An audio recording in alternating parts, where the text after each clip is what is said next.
الله خلق السماوات والأرض وأنزل من السماء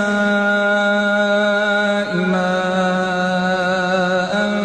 فأخرج به من الثمرات رزقا لكم وسخر لكم الفلك لتجري في البحر بأمره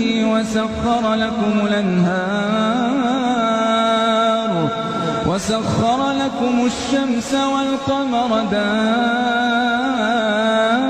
دائبين وسخر لكم الليل والنهار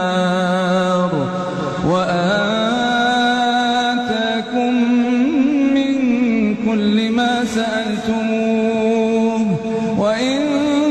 تعدوا نعمة الله لا تحصوها إن الإنسان لظلوم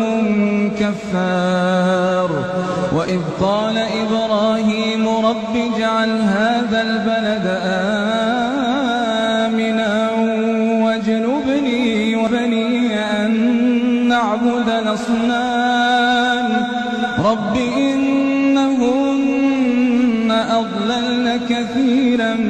من الناس فمن تبعني فإنه مني ومن عصاني فإنك غفور رحيم.